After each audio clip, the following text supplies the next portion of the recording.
So the final Peaky Blinders film. Wow. It wasn't just an ending, was it?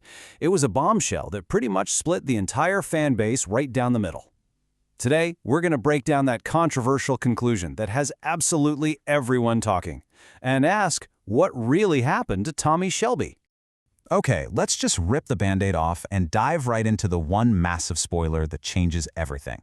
The film, which was called Peaky Blinders: The Immortal Man, ends with the death, the definitive, final death of its supposedly immortal hero, Tommy Shelby. I mean, think about it. After all the years of outsmarting his enemies, surviving wars, and battling his own demons, Tommy's end comes from the one place you'd never expect, his own son, Duke. This twist didn't just leave audiences completely stunned, it lit a fire that started a debate across the whole fan base. All right, so let's start with the first camp. These are the fans who felt this wasn't just a good ending, but that it was the absolute perfect conclusion for a character like Tommy Shelby. This quote right here really gets to the absolute heart of it.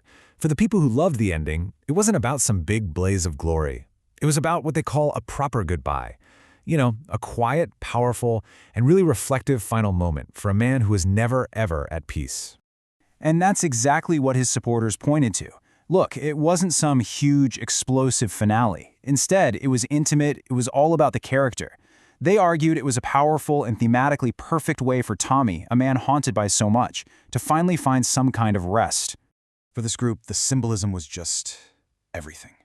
See, it wasn't an enemy who finally defeated Tommy Shelby. It was his own son, Duke, his own blood, who ended his reign.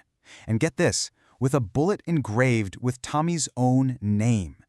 So, in a way, the only person who could ever truly kill Thomas Shelby was himself. Okay, so now let's flip the coin. Let's look at the other side of this because they are building a completely different argument, and it's all based on what came before the film.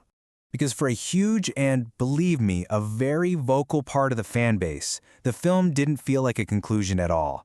To them, it felt like a betrayal of what they considered the true ending of the story. And this illustrates the conflict perfectly. Remember that season 6 finale? Tommy rides away from his burning life, letting the world think he's dead. It was open-ended, it was symbolic, it was a kind of rebirth. The film, though, it brings him back just to give him a very final, tragic death, which a lot of people felt was just a weaker story. Yeah, the main criticisms were that the movie just felt contrived and, frankly, pretty unnecessary. Fans argued it didn't add anything new to Tommy's character, and that the plot, which could have filled an entire season, got crammed into a 2-hour movie. The whole thing just felt really rushed. And you saw this sentiment everywhere. So many viewers basically just decided, you know what, I'm ignoring the film's ending. They chose to accept the TV series finale as their own personal official canon. So this brings us to the big question, doesn't it?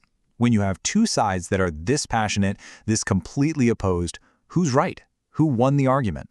But maybe focusing on a winner and a loser, a right and a wrong, totally misses the bigger picture of what this whole debate really represents. Because this deep division, it's not a flaw in the story. It's not a failure. In fact, it's a testament to the story's incredible impact over all these years. What we're seeing here is a perfect example of active fan discourse. It's what happens when viewers care so deeply about the characters and their world that they passionately debate the meaning, the symbolism, and the direction of the story. It is a sign of success.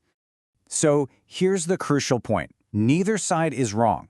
Whether you saw the ending as a poetic tragedy or just an unnecessary epilogue, both of those reactions come from a deep, personal investment in Tommy Shelby's journey. And that, of course, leaves the final word with you.